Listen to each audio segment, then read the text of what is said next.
Today is absolutely epic, Pastor John. This is episode number 300 in the Ask Pastor John podcast series. Episode 100, if I remember correctly, was a little less epic. Episode 200, I think, was pretty epic, but this is episode 300, and it is truly epic because today is the first round of March Madness, which begins in Dayton, Ohio. And Pastor John, here is the question that millions and millions of people around the world want to ask you right now.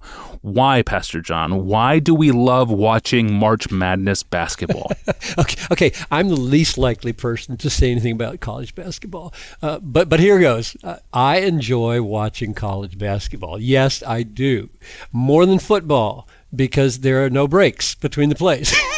and the action is fast-paced, more than professional basketball, because their hearts seem to be in it more, and more than baseball. I don't want to offend you, Tony. I know you're a big baseball guy, but to me that sport is just painfully slow, and and I have to admit, it's evidently the intelligent man's sport, but I'm not intelligent enough to be thinking deep thoughts about what might be coming with this pitch and what has happened. I'm saying, come on, get on with it. So anyway, I enjoy college basketball. Why? And I think I'm probably typical in enjoying it. I'm going to download probably the NAACP. No, that's not right. That's the African American group, right? NCAA. NCAA, yeah, that's right. So anyway, I'm going to download their app because last year I knew they had an app and you could listen to every one of them free, unlike these crazy Olympic apps that don't let you watch anything. So I don't have a television and I want to watch, so there's the app that'll let me peek in. Why do we like to watch this sport? Number one, we love to see great skill. It's a form of beauty. We're wired to enjoy beauty. That's the way God made us, mainly so we can enjoy His beauty and all of its refractions in creation. And there are refractions of His created beauty in college basketball. There is individual artistry and beauty, the dribbling, the shooting.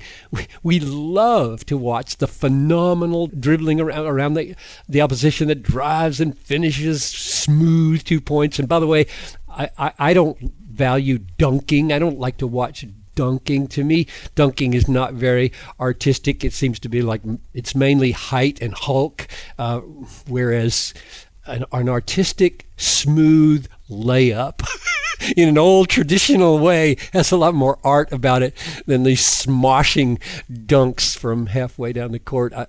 It is pretty amazing, but it's just not as artistic.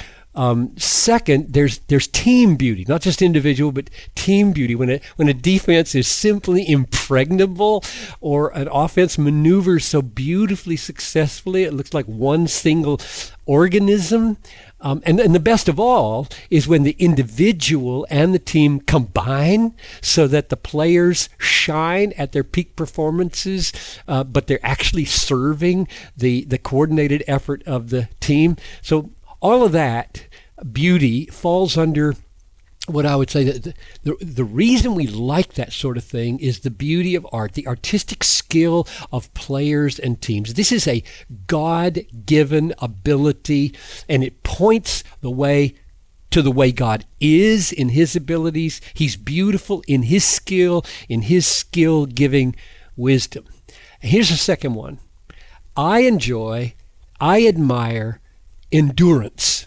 I love to watch sports that require enormous endurance. I love perseverance in real life. People that do something through thick and thin for decades and accomplish much by little steps, like chopping down a huge 1,000-year-old tree with a little teeny axe because you've hacked at it every day for 50 years. That's a glorious thing for me. So I love endurance, and I love sports that keep men running or working, like the Tour de France or soccer or basketball. That just keeps, they run and they run and they run till they drop. I mean, I've played enough basketball and enough soccer to know this is incredible. or biking for 2 weeks at hundreds of miles a day. I mean, I just stand in awe because I admire perseverance in every legal sphere, especially in the relationship with God, where we have to persevere every day. And the third thing I would say is I love to see David slay Goliath. I asked my wife about this. Why does she enjoy basketball? And she said, me? I don't. And I said, why do you think people do? And she said, because they like to pull for their favorite teams. And I said, oh, I didn't even think of that because I don't have any favorite teams. I don't have anything invested at all in this. And if that's what people are thinking about, I'll just leave that for others to talk about. But what I do love is when a big, cocky team, and I'm tempted to name some names here, but I won't, gets taken down by this little college that nobody's ever heard of. I mean, I just glory in that because I love the biblical model that through weakness and smallness, great evils are undone. And the last thing I would say is that we enjoy this college basketball, March Madness, and other sports because the pressure is off of us and onto them. And we're relaxing, right? We're sitting on our couch. We've put in a hard day. We've bent our brains to accomplish as much as we could in God's will, doing what He wants us to do. We're tired, and it just feels good not to have to make this play happen. Like, I am not the coach. I'm not responsible for this. I am not the key player. I don't have to make that basket at the buzzer. I'm just enjoying their acting with skill under pressure. In other words, sports have a unwinding, relaxing, appropriate function in the life of hardworking Christians. So if my wife is right and the reason you watch is just because you want your team to win, I don't know how to relate to you. Okay, so will you fill out a bracket? No, I don't have a clue how to do that. Excellent. Oh, folks, so be encouraged, all of you who can fill out a March Madness bracket but cannot arc the book of Romans. There is hope for all of us. Well, speaking of impregnable defenses, you don't want to miss seeing Pastor John's suffocating defense on display by checking out a short video titled T4G 2012 Teaser, The Game.